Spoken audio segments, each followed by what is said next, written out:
TV commercial being filmed warns the British people about the dangers of AIDS. It's part of a government. Wait a minute.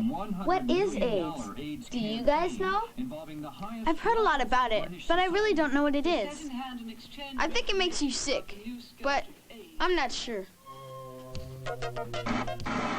I'm Andy Answer, and I can help you learn what AIDS is and how it affects those who have it. Come into my laboratory and we'll learn all about AIDS. You mean we're supposed to follow you, a talking dog, into your laboratory? It doesn't make sense. Well, just stand up and prepare for the ride of your life.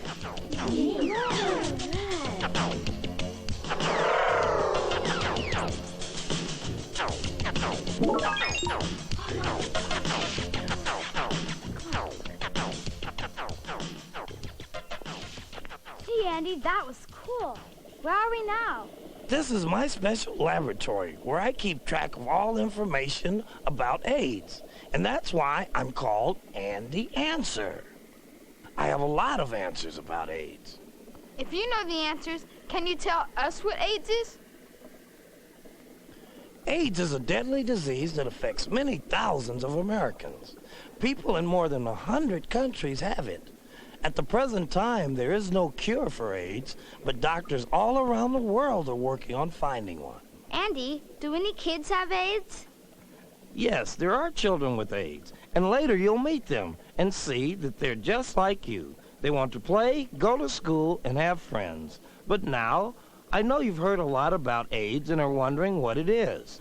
During your visit here, you're going to meet kids with AIDS, learn what activities spread the AIDS virus, and discover what AIDS really does inside a person's body. But first, we're going to travel to New York City to meet a young girl who has AIDS. This is Celeste, a 9-year-old girl with AIDS. She lives with her family outside of New York City. Celeste was born with AIDS, and because she has AIDS, she has a hard time fighting off sickness. That's why she often gets very sick and cannot always be in school. Even though Celeste has AIDS, her friends and family like to play with her. They are not afraid of catching the AIDS virus from her. We spoke with 2 of her friends about having a pal with AIDS. They're the same as us. They're human beings like us, so why should they not get treated like us? We asked her friends if they think it's okay to play with kids with AIDS. Of course! It's okay to play with them. Oh my goodness! It's okay with playing with little kids who have AIDS, or big kids. If you should have a child with AIDS in your school, think of Celeste. And remember, you can be friends and play together. Now, from meeting Celeste, you can see that it's fine to play with children who have AIDS. But you're probably wondering how Celeste got AIDS and how other people get this virus. And a virus is a tiny bit of matter that can make you very, very sick. Now, in Celeste's case, she was born with AIDS because her mother had AIDS, which she got from sharing needles. Doctors now know that there are 2 main activities that can pass the AIDS virus from one person to another. One is by having sex with someone who already has the AIDS virus. Another is by sharing needles, and that means people using needles that others have already used. This could occur while people are giving each other tattoos, by being blood brothers, ear piercing, or even by using needles to take drugs that come not from a doctor, but are sold on the street. Now, most of you don't have to worry about getting the AIDS virus because you don't share needles and are not ready to have sex.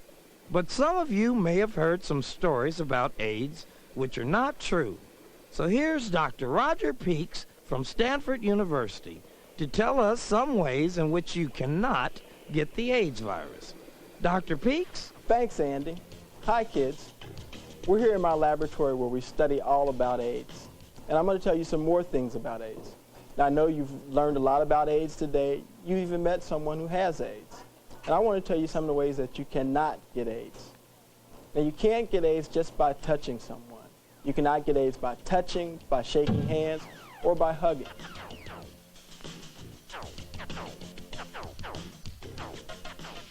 You cannot get AIDS by touching a doorknob after someone with AIDS has touched it. You cannot get AIDS by sharing a desk, sharing a gym locker, or using the same toilet that someone with AIDS has used. Let's pretend you're at a swimming pool and someone with AIDS is swimming in that same pool. You don't have to worry about getting AIDS that way either. You cannot get AIDS by swimming in the same pool with someone who has AIDS. You can't get AIDS by sitting next to someone on the bus who has AIDS. AIDS is very, very hard to get. Now, some people think that you can get AIDS from things like insects or mosquitoes, but it's been proven scientifically that you can't get AIDS that way either. And so, kids, we've learned a lot about AIDS. I want you to remember that it's safe to play with kids who have AIDS and to study with kids who have AIDS. And now that you know, I want you to go out and tell your classmates and your playmates so they too will know that you cannot get AIDS just by casual contact. Back to you, Andy. Thanks, Dr. Peaks. So, kids, you now know that you can't get AIDS by just touching or even hugging a person with the virus. The way AIDS is spread is by having sex with a person who has the virus, or by sharing needles. Now we're going to Hamilton Heights, Indiana, to meet Ryan White, a 16-year-old boy who got AIDS from infected blood.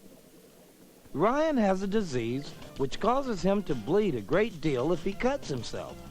For this reason, he must receive injections of blood. When Ryan was much younger, he accidentally was given some blood infected with the AIDS virus. And that is how he got this bad disease. But you don't have to worry if you should need blood for an operation, because today, nearly all blood is carefully checked and tested, and it is extremely unlikely that you would receive blood infected with the AIDS virus. Because Ryan has AIDS, he's often too sick to go to school. He has spent many weeks in the hospital with a serious disease called pneumonia, which often affects people with AIDS. At the first school Ryan went to, he did not have many friends because people didn't understand his illness, and so they were afraid of him. At his new school, Hamilton Heights in Cicero, Indiana, it's a different story. Here Ryan has many friends who like to both study and play with him.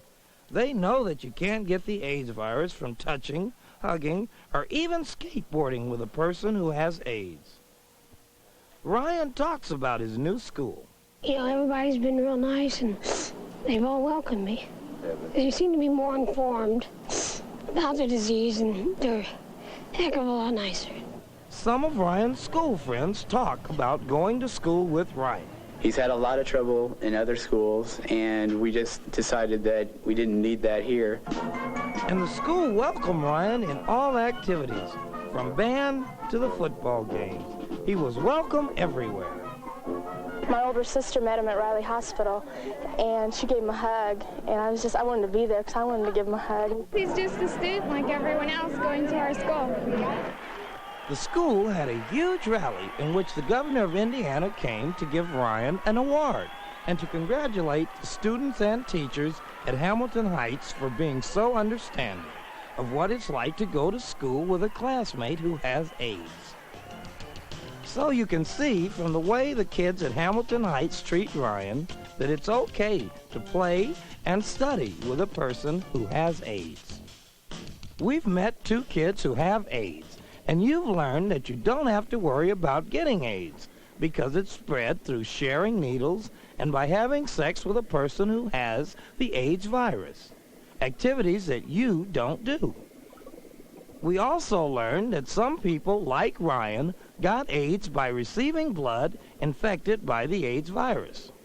But you may be wondering why AIDS makes people so sick that they eventually die.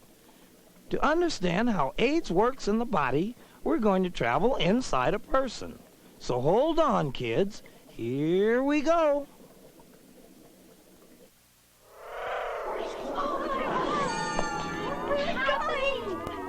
Whoa! Wow, Andy, you sure move around. Where are we now? We're in a person's body, inside the bloodstream. In fact, inside one of the many long tubes called arteries, which carry the blood through the body. Inside the arteries are small pieces of living material called cells. See? There go some white cells now. Their job is to help your body fight off sicknesses. Andy, do you mean these cells keep you healthy? That's right. They are the troops that protect your body. They are part of the immune system, which fights against germs and sickness. Think of it like a war. In this battle against disease, there are many fighters. Let's meet them. Here are the leaders of the troops fighting off infection and illness, the T4 cells.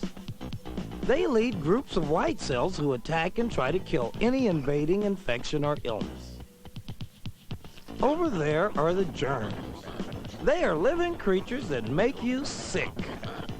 In healthy bodies, when a T4 cell sees the germs, it signals the troops of white cells to attack and kill them. This battle includes many different types of white cells. Each has a special function. So you see that the white cells fighting with their generals, the T4 cells, protect your body from getting sick. This is what doctors mean when they talk about the immune system. When the AIDS virus sneaks into the body, and it's very difficult for it to do so, it begins by attacking the T4 generals. Once the AIDS virus has killed the generals, the armies of white cells have no leaders. They become lost and disorganized.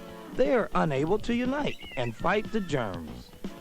Once this has happened, the germs begin to make a person sick. It can take a long time for them to take over. That's why a lot of people with the AIDS virus don't look or feel sick for many years. And so we see it's not the AIDS virus that kills people. The AIDS virus destroys the immune system, leaving the body with no protection against disease. And that's why many people with AIDS become very, very sick and even die. We get the picture. We understand. Well, that's very good. Now we're going to travel back to my laboratory. Hold on.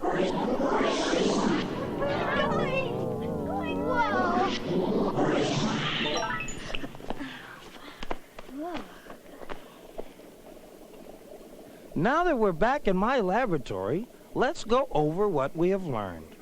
First, we met Celeste and Ryan, two children who have AIDS, and we found out that it's okay to be around people who have AIDS. We learned about the activities that can spread the AIDS virus, sharing needles, and having sex with a person who has the virus. Dr. Roger Peaks told you how it's not possible to get AIDS from the simple, everyday things you do in and around your school. And finally, we discovered what the AIDS virus does inside the body, how it destroys the immune system, leaving the body without the defenses it needs to fight off sicknesses. So the next time you hear about AIDS, you should have a better idea of how people get it and why it makes them sick. If you have any more questions, ask your parents or your teachers. That's all for now. I've got to get back to my work. See ya.